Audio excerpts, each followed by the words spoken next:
ராத்திரி உள்ளது பசங்களை பார்க்க பசங்களாம் ரெடி ஆகிருக்கிறத பார்த்தோன்னே ஷாக் ஆகிடுறாரு. என்ன ராத்திரி லேட்டு அப்படின்ற மாதிரி கேட்டுட்டு இருக்காங்க. பேக்கை பார்க்குறாரு. எல்லார் பேக்கும் ரொம்ப பெருசாகவே இருக்குது. என்னது இது பேக்கில் என்ன என்ன எடுத்துகிட்டு போகிறீங்க, எதுக்காக ஸ்கூலுக்கு தானே போகிறீங்க அப்படின்னு சொல்லி கேட்க, ஆமாம் ராத்திரி உனக்கு ஒரு ரகசியம் சொல்கிறேன்னு அஞ்சலி நாங்கள்லாம் கொடைக்கானல் ஓடி போகிறோம், அதுக்கு தான் பேக் ஃபுல்லாக துணி தான் இருக்குது, நாங்கள் ஸ்கூலுக்கெல்லாம் போகலான்னு சொல்ல என் நெத்தியில் என்ன கேனை நான் ஒட்டிட்டு வாங்க வாங்க போகலான்னு சொல்லிட்டு கூப்பிட்றாரு. அப்போ அவங்க தாத்தா பாட்டி பரவாயில்ல சீக்கிரம் ரெடி ஆகிட்டு இருக்கீங்கன்னு சொல்ல, ஆமாம் தாத்தா இனிமேல் இப்படி தான், சரி என்னை ஆசீர்வாதம் பண்ணுங்கன்னு அஞ்சலி ஓவர் ஆக்டிங் பண்ணிகிட்டு இருக்காங்க. எதுக்கு இதெல்லாம் நேற்று வாங்க முடியல, அதான் இப்போ வாங்கிட்டு போகிறா அப்படின்னு அம்மு இது பண்ணி கூட்டிகிட்டு போயிடுறாங்க. மனோகரிக்குமே அவ்வளோ ஒன்றும் டவுட் வரல. எல்லாத்தையும் பசங்க சமாளிக்கிறாங்க. ஆனால் அவங்க வீட்டு வேலைக்காரங்களுக்கு கொஞ்சம் டவுட் ஆகிடுது. ஏன்னா எதிர்க்க வரும்போது இடிச்சிடுறாங்க. சரி சரி தாத்தா பாட்டியை நல்லபடியாக பார்த்துக்கோ அப்படின்னு சொல்கிறாங்க. ஈவினிங் தான் வந்துடுவீங்க பசங்களா அப்படின்னு அவங்க சொல்ல, வந்தாலும் வராமலே போயிடலாம் அப்படி இப்படின்னு அவங்க பசங்க அஞ்சலி மாற்றி மாற்றி பேசுனதை பார்த்து அவங்களுக்கு டவுட் மனோகரிக்கிட்ட சொல்ல, அதெல்லாம் ஒன்றும் இல்லை போ அப்படிங்கிற மாதிரி சொல்லிடுறாங்க. அப்புறம் மனோகரி எனக்கு ரைட்டு கண்ணை துடிச்சிட்டே இருக்குது அப்படின்னு சொல்கிறாங்க. அம்மா ஏதோ ஒரு பிரச்சனை வரப்போகுது உங்களுக்கு அப்படின்ற மாதிரி சொல்லிட்டு இருக்காங்க அவங்க வீட்டு வேலைக்காரங்க. அதெல்லாம் ஒன்றும் இல்லை போடின்னு சொல்லிட்டு அவங்க அசால்ட்டாக சொல்ல, பசங்க அஞ்சலி வீட்டை விட்டு வரும்போது அப்படி சோகத்தோடு நடந்து அப்படியே சென்டிமெண்ட்டாக ஃபீல் பண்ணிக்கிட்டு வீட்டை விட்டு வரதை பார்த்தோன்னா அருந்ததிக்குமே டவுட் வந்தது. என்ன கொடுத்தா இது அஞ்சலி இப்படியெல்லாம் பண்ணிகிட்ருக்கா, என்னமோ மொத்தமாக வீட்டை விட்டு போகிற மாதிரியே பண்ணிகிட்ருக்கா, என்ன ஆச்சு பாவம் அந்த ரதை ஊட்டி அப்படின்னு சொல்லிட்டு ராத்திரி சொல்கிறாரு. குப்தா என்னாச்சு என்ன விஷயம் சொல்லுங்கன்னு சொல்கிறாங்க. அதெல்லாம் உனக்கே போக போக தெரியும் அப்படின்னு மாதிரி சொல்லிடுறாரு. அப்புறம் பசங்களை கூப்பிட்டு ராத்திரி கிளப்பிடுறாரு.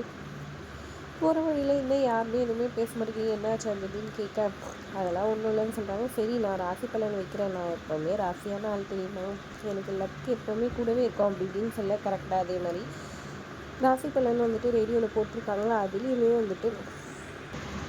உங்களுக்கு என்ன தான் லக் இருந்தாலும் ஆனால் அந்த லக்கெல்லாம் மோசமாக போகிற மாதிரி வேறு யாருக்கும் கிடைக்கிற மாதிரி மொத்த விஷயமும் மாறி போயிடும் அப்படின்ற மாதிரி சொல்ல, கரெக்ட் நாங்கள் பண்ண போட்டு தெரிஞ்சால் உங்களுக்கும் அப்படி தான் ஆகும் பசங்களாம் சொல்லிட்டு இருக்காங்க. ராத்திரி கொஞ்சம் டவுட் இருந்தாலும் பெருசாக கண்டுக்க மாட்டேங்கிறாங்க. பசங்க எதுவும் பண்ண மாட்டாங்கன்னு நினச்சிட்டு ஒரு இடத்துல போயிட்டு அஞ்சலி எனக்கு பென்சில் வாங்குவோம் நீங்கள் நெட்டுக்குன்ற மாதிரி சொல்லிவிட்டு அதுக்கப்புறம் படிக்கிற பசங்க பண்ணுறது நம்மளுக்கு எதுக்கு அப்படின்னு சொல்ல, மற்ற பசங்களுக்கு வேணுமான்னு கேட்டால் எங்களுக்கெல்லாம் வேண்டாம் அஞ்சலிக்கு மட்டும் தான் சொல்ல, சரி நான் போய் வாங்கிட்டு வரேன்னு ராத்திரி சொல்ல, இல்லை நான் தான் போவேன், இவங்களுக்கெல்லாம் யார் பாதுகாப்பாக இருக்குது, நீங்கள் இறங்கி நான் போயிட்டு வரேன்னு அஞ்சலி போகிறாங்க. அஞ்சலி இறங்கி கொஞ்சம் தூரம் கண்ணை காமிச்சிட்டு போகிறாங்க பேக் எடுத்துகிட்டு. எதுக்கு பேக் எடுத்துகிட்டு போகிறேன்னு கேட்க, பேக் எப்போவுமே எங்கேயும் வச்சிடக்கூடாது, நம்ம சேஃப்டியாக நம்ம பேக் நம்ம தான் வச்சுக்கணும்னு அப்பா சொல்லியிருக்காருன்னு அவரும் நம்பிட்டு சரி எடுத்துகிட்டு போன்னு சொல்லிடுறாங்க. அப்புறம் பெரிய பொண்ணுமே நான் போய் பார்க்குறேன் அவள் சேட்டை பண்ணுவா அப்படின்னு சொல்லிட்டு அவங்களும் பின்னாடி போகிறாங்க. அவங்க 2 பேர் மட்டும் தனியாக போகிறாங்க. நான் பாதுகாக்க போகிறேன்னு இன்னொரு பையன் போவேன். கடைசியாக ராத்திரி ஒரு பையன் மட்டும் இருக்காங்க. நீ போலேன்னு கேட்க, நீங்களே நம்ம நேரத்தில் போக சொல்லுவீங்க பாருங்கன்னு சொல்கிறாங்க. ரொம்ப நேரமாக 3 பேருமே வராதனால என்ன ஆச்சுன்னு தெரியலையே, 3 பேருமே வரலையே அப்படின்னு யோசிச்சுட்டு, தம்பி நீயும் போய் பாருன்னு சொல்லிவிட்டு அந்த பையனை அனுப்ப சுற்றி வெயிட் பண்ணிகிட்டு இருக்காரு. ராத்திரி பசங்க ரொம்ப நேரம் ஆகிமா வரல, தேடி பார்க்குறாரு, எங்கேயுமே கிடைக்கல. என்ன பண்ணுறதுன்னு தெரியாமல் மனோகரி கால் பண்ணி இந்த மாதிரி பசங்களை காணும்னு சொல்ல, நான் அமரேதேஸ்வருக்கு சொல்லிட்டோமான்னு சொல்லி கேட்க, அதெல்லாம் ஒன்றும் தேவையில்லை, அப்புறமா தேவையில்லாத பிரச்சனையாகும், நீ எதுவுமே அவங்ககிட்ட சொல்லாத, தேடி கண்டுபிடிச்சிடலாம் அப்படின்ற மாதிரி சொல்லிடுறாங்க. பசங்க நேராக ஒரு ட்ராவல்ஸ் ஏஜென்சி இருக்குது, அங்கே போயிட்டு எங்கள் 4 பேருக்கும் டிக்கெட் வேணுன்ற மாதிரி சொல்கிறாங்க. ஏன்னா அது அஞ்சலியோட பிளானாக இருக்குது. டிக்கெட்டும் 4 பேரை வாங்கிக்கிட்டு காசு கொடுத்துட்டு அங்கேருந்து கிளம்பி வராங்க.